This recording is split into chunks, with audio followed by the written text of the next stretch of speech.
Hi, welcome back.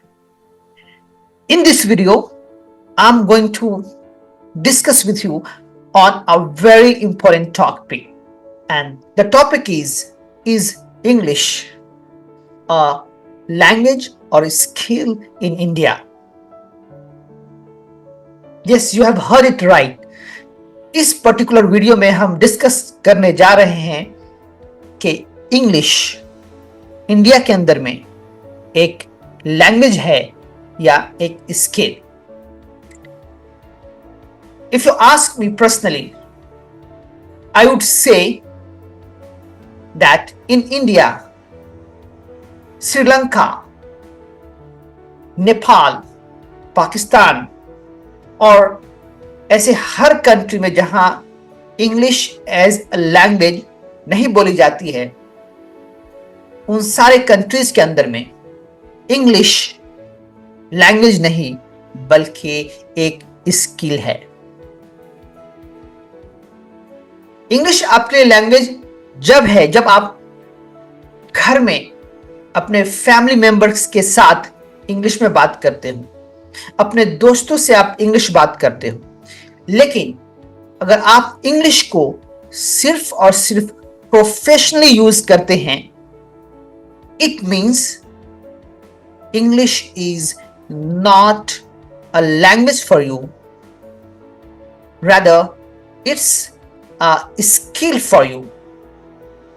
अब जब English आपके लिए स्किल है, यानी अगर आप इंग्लिश अपने घर में लैंग्वेज की तरफ बात नहीं करते हो, सिर्फ आप अपने प्रोफेशन में इंग्लिश का यूज करते हैं, तो इंग्लिश आपके लिए एक स्किल है और स्किल को सीखना बहुत जरूरी होता है.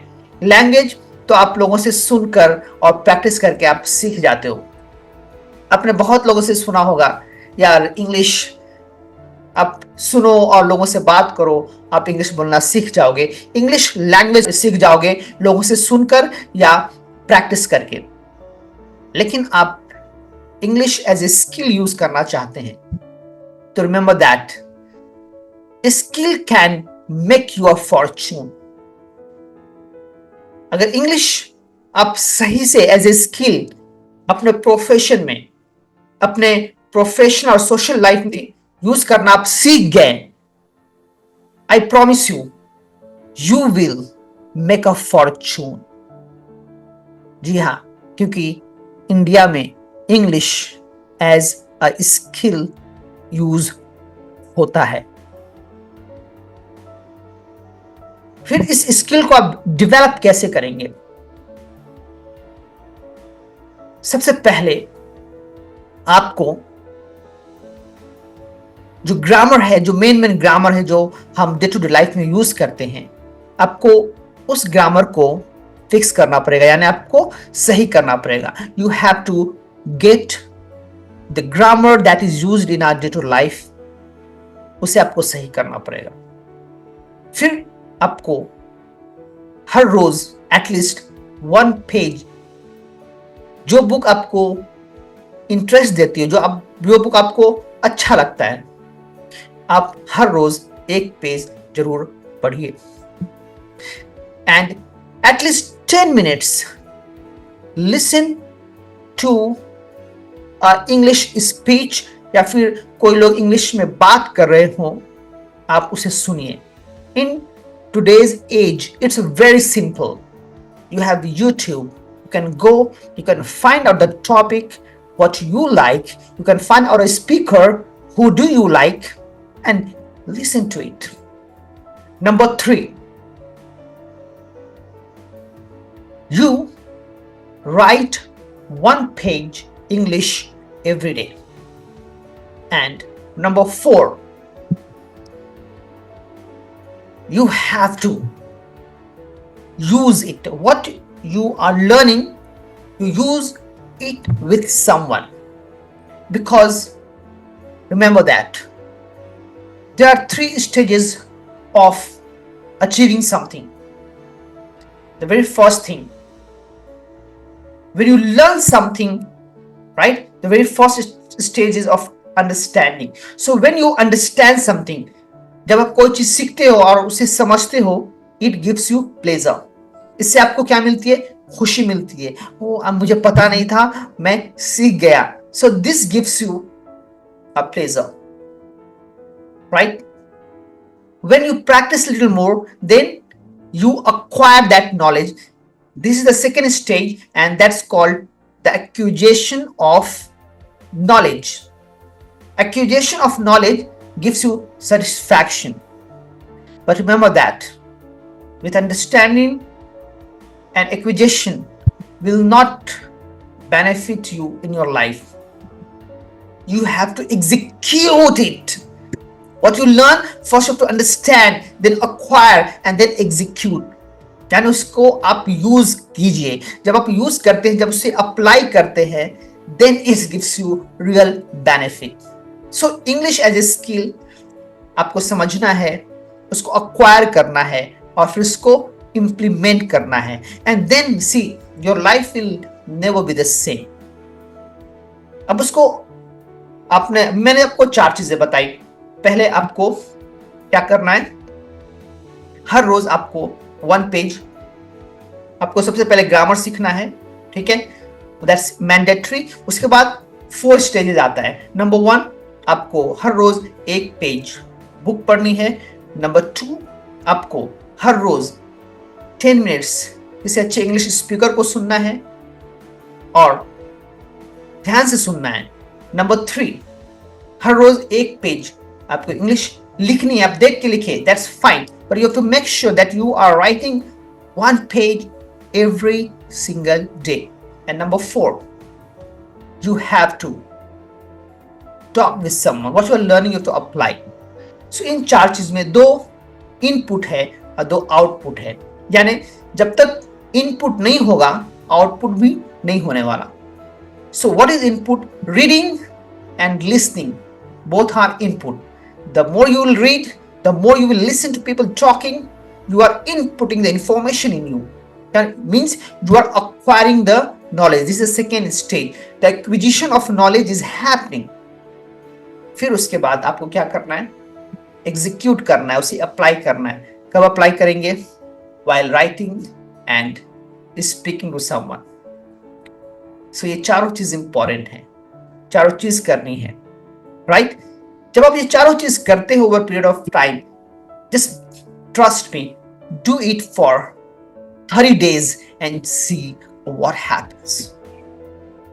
It will change your perception. You will start loving English language because you are not treating English as a language. Now you are treating English as a skill, and skill can make you a fortune.